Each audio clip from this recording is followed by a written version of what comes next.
بسم الله الرحمن الرحيم. الحديث الخامس عشر حديثي سقوي جوابهم عند الدكتور حديث نيوتن في نبي عن أبي هريرة رضي الله تعالى عنه أن رسول الله صلى الله عليه وسلم قال من كان كرلاتي يؤمن بالله مغمبن الله واليوم الآخر إن يلا لسكتورد فليقول يقول خيرا كمؤمن أو ليصمت ما يفنقر أولاد يقول كمؤمن ما يفنقر أولاد من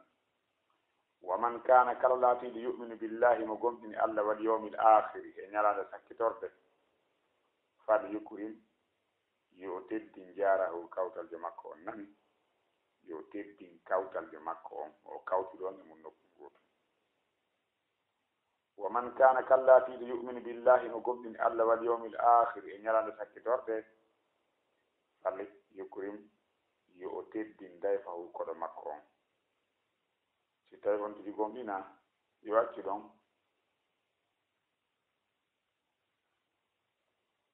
man kana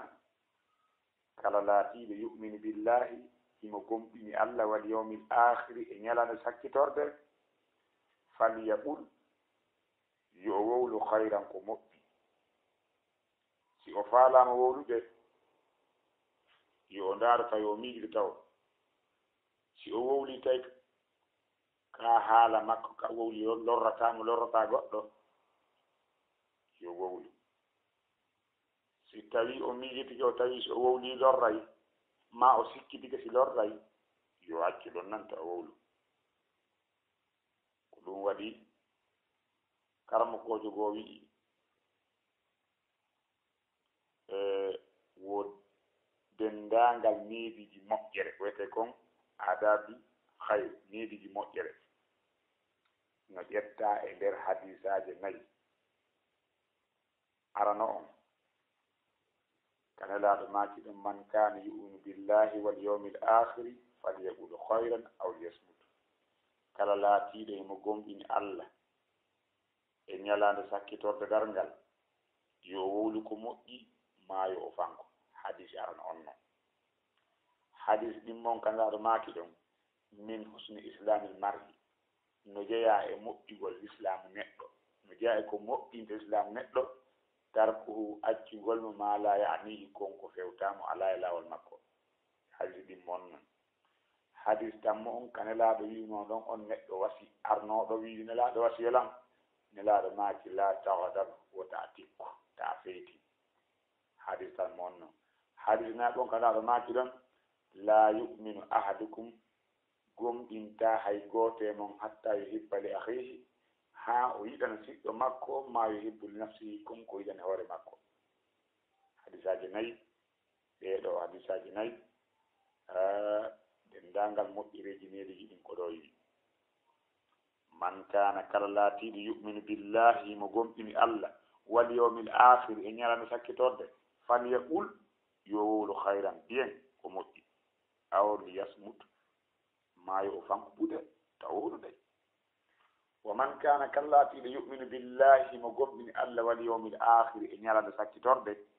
falyukrim yo o teddin jarahu kawtaljo makko on nani kawtal ko teddinteɗum wona yaweteɗo wa man kana kallatiɗo yu'minu billahi mo gomɗini allah wal yawmil akhir e ñalande sakkitorde falyukrim yo o teddin dayfahu koɗo makko on arɗo on koɗagol mo nani yo teddinmo karamakojo men on wi en e nder oɗo hadis oɗo hadis no e makko neediji islamu piiji himmuɗi neediji himmuɗi kadi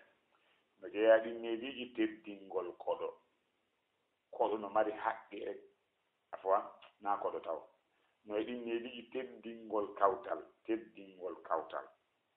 kawtal jo ma on no mari haqqe e hoore ma karmakojo on noon wi'i o karmakoɓe fof no fottani wonde kawtalde si o laatike ko o julɗo musiɗɗo ma kadi haray oɗo no mari haqqeji 3 e dow ma an o julɗo kawtaljo ma ko musidɗo ma ko julɗo kadi o wi haqqe kawtal ngal no hakkude mon a jonnaymo haqqe l'islamu on no hakkude mon a jonnaymo haqqe ɓaɗodiral siɗɗoyagal enɗam ɗan a jonnaymo oɗo ko haqqe tati mari amma noon si tawi kawtaljo on ko o julɗo ko nona on ɓaɗodiraɗe ka enɗam oɗo no mari haqqeji ɗiɗi haqqe l'islamu on a jonnaymo haqqe kawtal ngal a jonnaymo amma si tawi laati ko keefeero wona on ɓarɗiraɗo oɗo no mari haqqe gooto haqqe kawtal ngal ko ɗum jonnatamo joni noon o wi amma noon koɗo on ko wiyete koɗo ko on arɗo hewtika ma tawa an yiɗa ka leydi ma yiɗa ka galle ma o ari o rewi ɗon tawi ko voyageur o jippi kama ɗon ko on wiyete koɗo on no hatton jini e wallede o anda gooto ɗon on ko o koɗo ni ko koɗo kama an donc koye a wallumo amma noon wowlitugol ɗengal ngal o wi o ɗum ɗon noon ɓuuri hulɓinade e hoore neɗɗanke ko ɗum waɗi no waɗɗi e hoore neɗɗanke en ɗo heɓɓoto ngal ɗengal makko dey o daara ko woni wowlude kon si ko moƴƴi o wowla si wona ko moƴƴi o fanko ɓuuɗe goɗɗo ko landete koko wowli kon hay gooto landetake piedla wowlu ko fankuɗa kon yalɗum fillo ko wowluɗa kon ko ɗum nande no jeeya e teddingol koɗon noon haɗugol lorrugol mo kafful ada anhu haɗito lorrugol mo wo badril ma'ruf lahu waɗangol mo moƴƴere moƴƴo e makko faman la yakuf kala on mo haɗata al ada an jaarihi kala on mo suraali lorra makko on façon ji wo e lorraji ɗin ɗi en lindata kala on mo haɗali lorra kala ko lorrata kawtalje makko on mo haɗali ɗum falaysa bi mu'minin wona o gomɗinɗo fi won ɗum li gawli nabi sallallahu alaihi wasallam namin woni dey ɓe windi ɗo nelaɗo maki wallahi la yu'minu mi wondiri Allah gomɗinali gomɗinal timmugal wallahi la yu'minu mi wondiri Allah gomɗinali wallahi la yu'minu 3 fois nelaɗo wondi nelaɗo si yewti hay si ɓe wondade ko gonga ka naafi noon ɓe wondi nde laabi tati gaali sahaba ɓe wi man ya rasulallahi ko hombo woni o nelaɗo ye kono halkare wodani on ne alnaɗo maki mallaya aman on mo hoolaki jaaruhu kawtalje makko on mbo wawi ko probléme ji makko ɗi lorraji makko ɗi no soñi kawtalje makko on donc hareɗen andi e sonnaji goo fillama takkone laaɗo altoɗe kamɓe fillana wonde sonnaji fati keɗe on noon moƴƴi kani on noon juula yemma fo juulay hooray ñande wono hoori sunna kono ye lorrayno kawtal ngal laaɗo maki ɗo ni on kan hewtino kayite ina be o hewtoye ko o hewtino ton on ɗon on ɗon no tonni ni sabu on ɗum sabu lorrugol kawtal makko han Allah subhanahu wa ta'ala ɗi faabo en no jeeya e nafoore oɗo hadis ɗin neediji yani ko hadis on tindini waɗɗagol teddingol koɗo ko waɗɗi ɗum koɗon wona yo ɗurte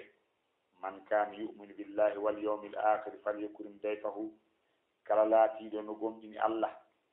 e ñalal sakkitorde awa dey yo teddin koɗo makko on si wona ɗum haare iman makko on timmaali no jeeya teddingol koɗo wi no jeeya teddingol koɗo moƴƴagol e koɗo on waɗnamo kala ko wiyete moƴƴere sula kala lor e makko kala ko annduɗa si a waɗi oɗo satta e makko wottina e makko kala ko annduɗa sa waɗanimo o weltoto waɗanamo ɗum noon o wi ko waɗɗi kon farilla on ko 24 heures koɗo on ko ɓeydi kon ɗon ko sunna farilla teddingo koɗo ko jemma goto e ñallal gotal donc 24 heures ko ɓeydi kon ɗon ko sunna are noon wiyaka e ta moƴƴo e makko ɓaawa ɗon no haani noon o arɗo koɗu kadi nde wattanta yiɗa ara ɗuɗɗinal jooɗagol ngol ɗon dey ye ko jooɗo ɓeri ko tawata konko daruri on si ɗum ɗon yii o hoota kan kadi ka makko yo o wiya hoota noon si oya noon sattinanimo wi o yahata wona ɗon kono woɓɓe yahay koɗuɗo walla hettora e junngo maɓɓe kara han ɗum ko probléme ɗon no jeeya e oɗo e nafoore oɗo hadis e neediji mum l'islamu kanko reeni ɗum kawtal reeni ɗum haqqe kawtal haqqe koɗo ɗum ɗo tindini wonde islam on ko no tindini timmugol diine l'islam on ko ñaawu ɗum dani ko ƴettuɗum garanta ƴettugol haqqe Allah on tottugol haqqigal ɓe haqqe jiyaɓe Allah ɓen donc l'islam ko tottugol haqqe Allah on totta haqqe yimɓe ɓen joni tabi julɓe e kefere fof no duwa on tigi joni kam ka yahu ka to réguloye toon no jeeya muɗum wonde sellugol riwugol koyte kon iman hara ko timmode mum nden hara ko timmode nden faanda wiya o gomdina o wona gomdinɗo